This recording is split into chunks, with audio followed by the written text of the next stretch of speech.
शांतिमयी माताओं, आज सद्गुरु कबीर देव को कबीर जयंती के रूप में मना रहे हैं, याद कर रहे हैं। सज्जनों, हम अपने दिल से विचार करें कि सद्गुरु कबीर साहब को 625 साल हो गया और उसकी जयंती मना रहे हैं। जयंती का अर्थ होता है जिनके अंतिम होने के बाद जय जयकार हो। और महापुरुषों की जयंती मनाते हैं तो कितने वर्षों तक मनाते हैं। आदमी का शरीर छूट जाए ना तो 4 दिन याद करेंगे, ज़्यादा 4 महीने याद करेंगे, और बहुत निकट वाले परिवार वाले हो ना तो 4 साल याद करेंगे। और याद करेंगे तो उनकी स्मृति मनाएंगे। लेकिन महापुरुषों की जयंती मनाते हैं, इतने वर्षों तक जय जयकार करते हैं। और उसी में से सद्गुरु श्री कबीर साहब हुए, जिनके आज इतने वर्षों के बाद भी जय जयकार करते हैं। आज से 625 वर्ष पूर्व जिस समय ये राजतंत्र चलता था, आज तो लोकतंत्र चल रहा है, सब आदमी स्वतंत्र है, लेकिन जब राजतंत्र चलता था ना तो राजा जो नियम बना देते थे वैसे ही चलता था। तो 625 वर्ष पूर्व राजाओं, सामंतों एवं जमींदारों का दमन चक्र चल रहा था। पूरा मानवता त्रस्त थी। अतः भारत की अंतरात्मा किसी ऐसे त्राता को चाहती थी जो सभी संकुचित सीमाओं से परे हो, जो शाश्वत सत्य को बिना लाग लपेट के जो कहते हो कह सके, जो सबका हो और सबसे भिन्न हो, जो उपयुक्त संकट काल में भारतीय नभ पर एक ऐसा सितारा चमका जिसने अपने ज्ञान लोक से सबको आलोकित कर दिया, जिसे आज आप हम सब महान सम्राट सद्गुरु श्री कबीर साहब के नाम से जानते हैं। कबीर का अर्थ ही होता है महान। पूज्य श्री साहब जी कल बता ही रहे थे, कबीर का अर्थ ज्ञानी होता है, महान होता है। और सद्गुरु कबीर साहब सचमुच महान थे। उनकी महत्ता को जितना कुछ कहा जाए सज्जनों कम ही है। सद्गुरु कबीर साहब ऐसे महापुरुष हुए। सज्जनों, शहर में जैसे कार ही कार होता है, दिल्ली में सरकार ही सरकार होता है, वैसे पंडितों में चमत्कार ही चमत्कार होता है। पंडित लोग चमत्कार जोड़ जोड़ करके लोगों को भ्रम में डाल देते हैं और सत्य बात से, सत्य ज्ञान से अलग कर देते हैं। और सद्गुरु कबीर साहब सत्य का ज्ञान दे करके सत्य का दिग्दर्शन कराए। एक बार काशी के तट में एक पंडित जी बैठे थे और पंडित जी देखे कि एक बच्चा वहीं पर था, तो पंडित जी कहने लगे, बेटा तुम्हें ग्रह लग गया है। ये ग्रह की बात है, मूल की बात है ना, लोग को भरमा देते हैं, भ्रम जाते हैं, भ्रमित हो जाते हैं। तो लड़का कहने लगा, अच्छा पंडित जी फिर मैं क्या करूं? पंडित जी ने कहा, बेटा कुछ नहीं करना है, बस तुम्हें पूजा करना है, पूजा करवाना है। कहा, पंडित जी पूजा में कितना लगेगा? कहा, ज़्यादा नहीं लगेगा बेटा, बस 100 रुपये में पूरा कर दूंगा। 100 रुपये तुम्हारे पास है? तो लड़का कहता है 100 रुपये तो मेरे पास नहीं है। तो पंडित जी ने कहा, अच्छा कोई बात नहीं बेटा, 50 रुपये में पूरा कर दूंगा। 50 रुपये है। अब बेचारा लड़का काशी के तट के पास गया था, पैसा लेकर के थोड़े जाएगा। तो कहा, मेरे पास तो नहीं है। तो कहने लगा, अच्छा ज़्यादा ग्रह नहीं लगा है और कम में पूरा कर दूंगा। धीरे धीरे पैसा को घटाने लगा, 50 से 25, 25 से 15, 10, 5 कर दिया। फिर कहा, अच्छा तुम्हारे पास 2 रुपये है? कहा, पंडित जी 2 रुपये भी नहीं है। कहा, अच्छा बेटा तुम्हारे पास 1 रुपया है कि नहीं है? मैं पूरा कर दूंगा। कहा, पंडित जी मेरे पास तो 1 रुपया भी नहीं है।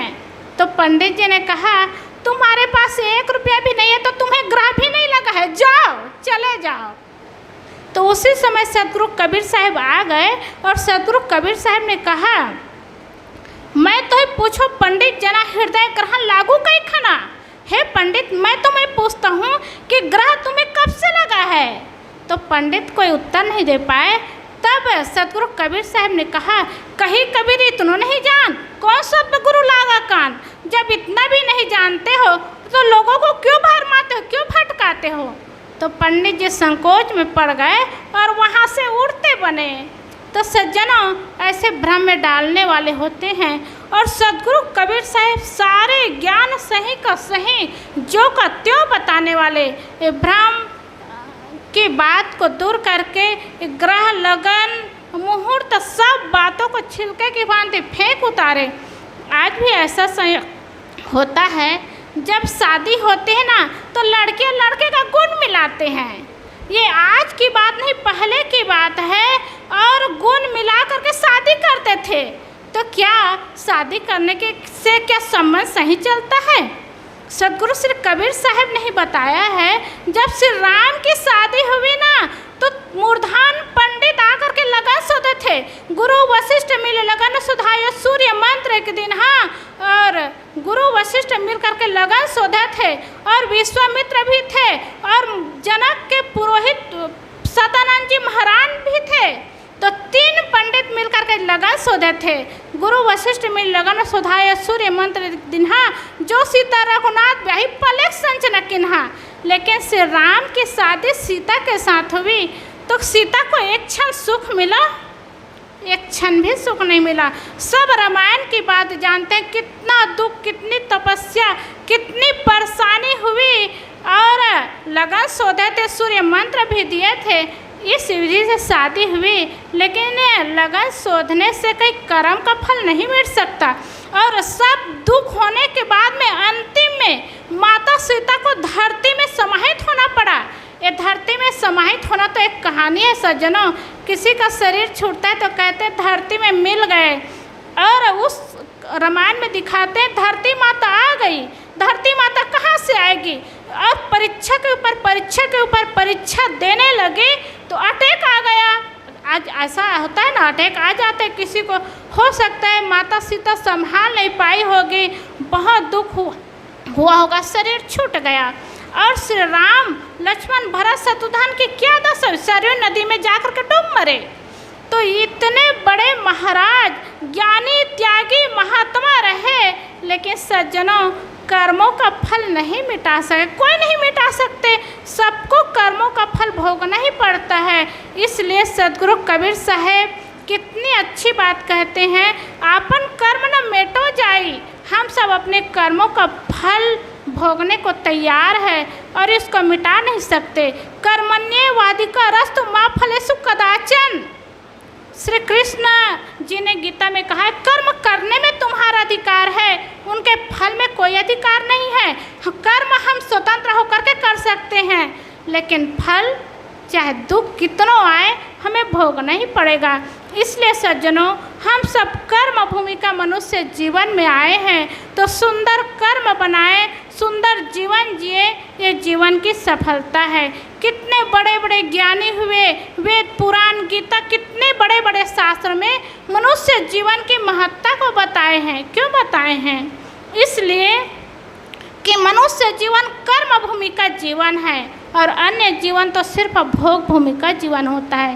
हम सब इतना सुंदर मनुष्य जीवन में आए हैं, अपने कर्म को सुंदर बनाएं और कर्म का सुधार करें। इसमें जीवन की सफलता है, जीवन का लाभ है। क्योंकि जब इस संसार से जाएंगे ना तो सब जानते हैं, कुछ लेकर के नहीं आते और कुछ लेकर के नहीं जाते। अच्छा कर्म करते हैं तो कर्म का संस्कार बनाते हैं, वही साथी होता है। और कहते हैं जब कर्म का संस्कार बनता है ना तो कर्म के अनुसार 5 चीज़ लेकर के आते हैं, 5 चीज़ लेकर के जाते हैं। आश्चर्य लगेगा, जब मरते तो कुछ लेकर के नहीं आते, कुछ लेकर के नहीं जाते। और कहाँ पर ऐसा लिखा गया और क्या 5 चीज़ लेकर के आते हैं, 5 लेकर के जाते हैं?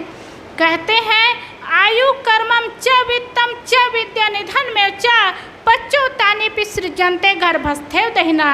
हम जब इस संसार से जाते हैं और इस संसार में आते हैं तो 5 चीज़ लेकर के आते हैं। क्या 5 चीज़? आयु, कर्म, धन, विद्या और मृत्यु। ये 5 चीज़ लेकर के आते हैं और इन्हीं संस्कार में 5 चीज़ होता है और इसी 5 चीज़ को लेकर के जाते हैं। इसलिए हम सब सुंदर मनुष्य जीवन में आए हैं तो कर्म संस्कारों को सुंदर बनाएं, आयु को लेकर के आते हैं। कैसे लेकर के आते हैं? सब जानते हैं तो 5 चीज़ लेकर के आते हैं। तो इसलिए अपने कर्म को अच्छा बनाए, अपने जीवन को अच्छा बनाए और मनुष्य जीवन को सफल बनाए, सार्थक बनाए। ये जीवन की सफलता है। इन्हीं शब्दों के साथ आप सबको साहेब बंदगी करते हुए मैं अपनी वाणी को विराम करती हूँ। बोलिए सद्गुरुदेव देव की।